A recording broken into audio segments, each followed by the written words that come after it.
Olá, meus amigos, minhas amigas, estamos aqui no quarto vídeo, no quarto movimento do nosso processo, da nossa caminhada, do nosso desvendamento das bem-aventuranças do Sermão do Monte, esse fabuloso roteiro que Jesus nos deixou e que tanto pode nos orientar na nossa caminhada espiritual.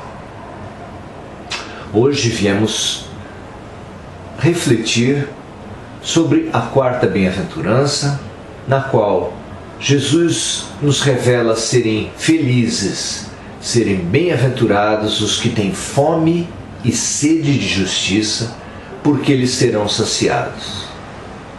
É curiosa essa comparação que Jesus usa com fome e sede de justiça. Porque efetivamente a natureza, a vida, nos deu esse incômodo, essa desarmonia, essa perturbação física que é a fome e a sede, com impulsos para que nós busquemos a nossa sobrevivência, para que nós alcancemos a manutenção do corpo, essencial à vida. Essa comparação é muito rica, porque nós também, todos nós que sofremos, sentimos um forte incômodo, uma profunda necessidade que nos remete mesmo à sobrevivência espiritual, que é compreender as causas dos nossos problemas, o porquê eles chegam até nossas vidas. Como entender tantas dificuldades, doenças congênitas? Por que crianças nascem com tantos problemas ao lado de irmãos que nascem superdotados? Como entender, como aceitar, como tirar de cada experiência o aprendizado melhor que certamente cada situação nos reserva, sem entender a lógica disso? A psicologia já nos diz que é impossível para uma criança, para um aluno, para um ser humano qualquer, crescer com os seus erros, com as suas dificuldades, se não entender um nexo causal, uma origem, uma razão para as suas dificuldades. Aliás, as pesquisas, algumas pesquisas na área psicológica apontam que nós temos 4 fases. Todos nós que passamos por dificuldades, por situações muito desafiadoras, por lutos, atravessamos 4, alguns dizem 5, mas 4 fases, todos nós, variando a intensidade, a duração, de pessoa para pessoa. A primeira fase, que atravessa todo aquele que passa por uma grande barreira, um grande desafio, uma grande dificuldade, é a negação. A primeira tendência do ser é pensar: não, isso não está acontecendo comigo, não é possível, deve ser um sonho, qualquer movimento que busque a inexistência, a não ocorrência, a mentira que seria aquela vivência, aquela sensação. Ultrapassada essa fase, quando já não é mais possível negar, quando os fatos se impuseram por si, o ser então entra na segunda fase. É claro que tem muitas pessoas que atravessam as vidas inteiras negando o falecimento de um filho, negando o afastamento de um grande amor, uma perda de algo que tinha grande significância na sua vida. Mas como a vida é eterna, o nosso entendimento é que essas 4 fases permanecem no processo mesmo de amadurecimento, de aprendizado dos seres a partir das suas experiências, passando então ultrapassando a primeira fase da negação, chega-se à segunda fase, na qual o ser, não podendo mais negar, mas incapaz ainda de aceitar, revolta-se, briga com a vida, tem pena de si mesmo,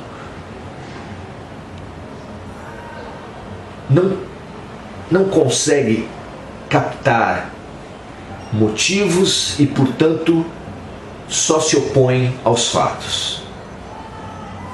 Essa tendência de brigar com a vida é muito forte e é realmente onipresente. Mesmo que almas muito maduras já consigam dar avanços no sentido do terceiro passo, o fato é que todos nós, em algum momento, nos revoltamos, nos penalizamos de nós mesmos. Puxa vida, tanta coisa que eu faço de bem, tantos movimentos, tanta gente ruim para acontecer, as coisas foi acontecer logo comigo.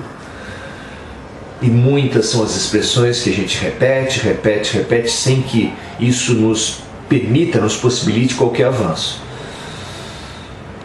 A quarta fase é justamente a aceitação, o entendimento, o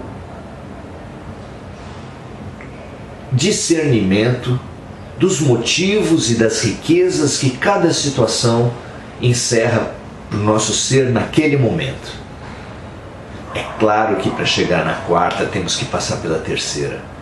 E esse terceiro momento, muito rico, é exatamente a racionalização, a negociação, o entendimento das razões que estão por trás das nossas dificuldades.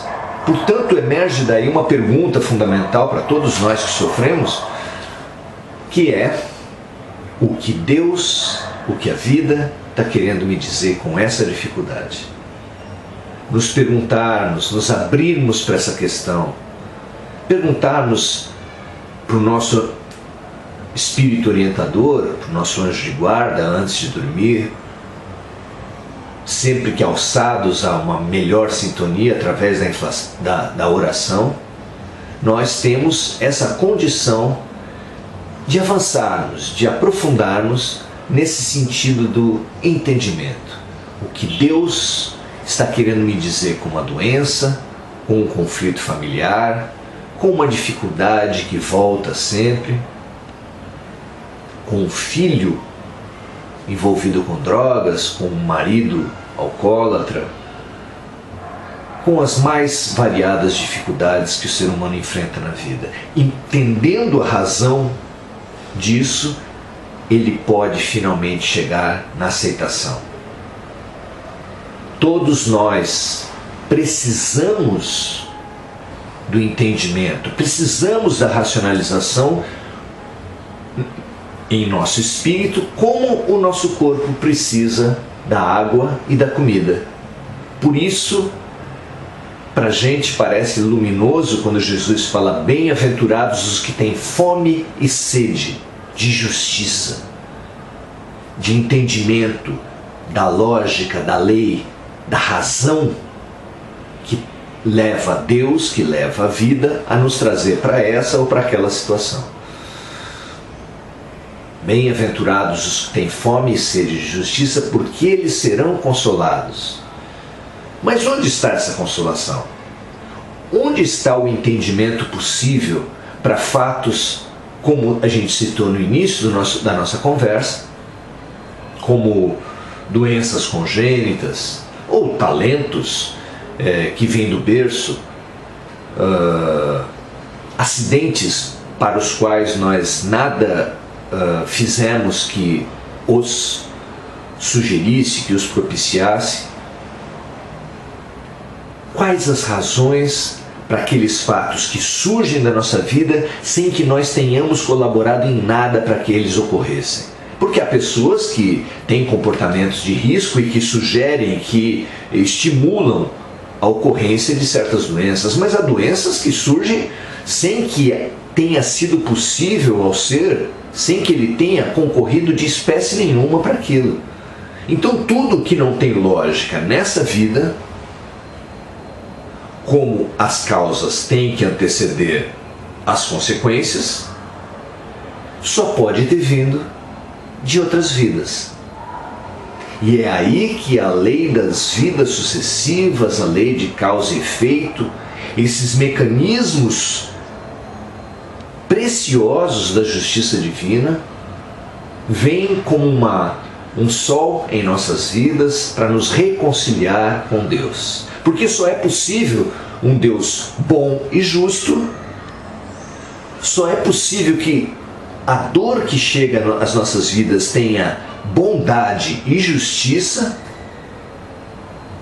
se houver uma lógica para o nosso crescimento, para o nosso aprendizado, para a nossa cura espiritual. E essa lógica existe. E existe exatamente em cima de leis claras, racionais e justas. Esse é um convite fundamental para as nossas vidas.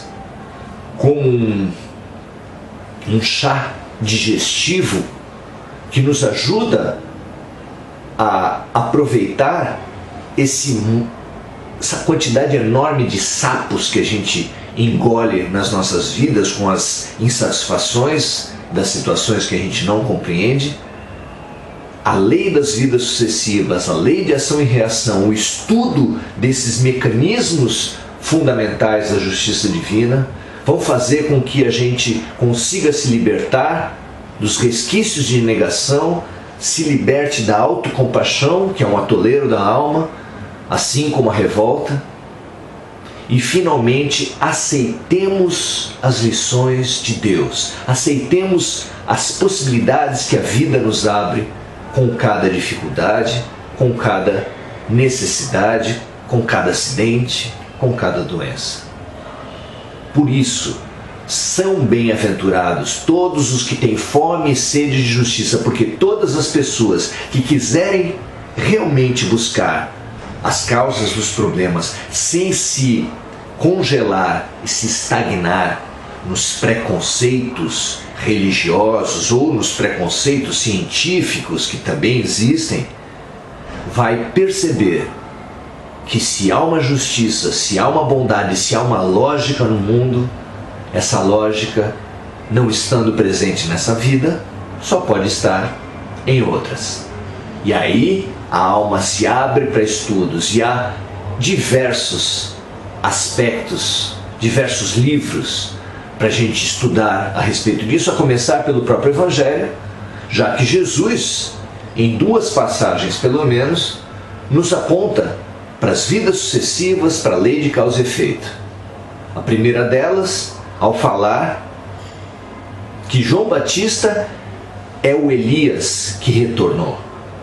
Ora, Elias havia falecido há séculos antes de João Batista. Como ele poderia ter retornado?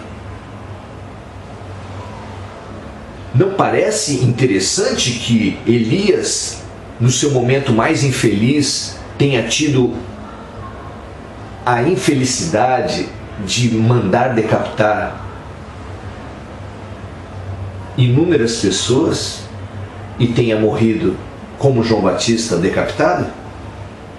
Só aí abre-se um grande leque, uma grande oportunidade de aprendizado. E no segundo momento, ao ensinar um mestre, um príncipe de Israel, Nicodemos, que o inquiriu, que o perguntou sobre qual é o caminho, o que é necessário para a nossa elevação espiritual, e Jesus lhe respondendo disse: ninguém vai ao reino dos céus se não nascer de novo da água e do espírito, da matéria e da alma.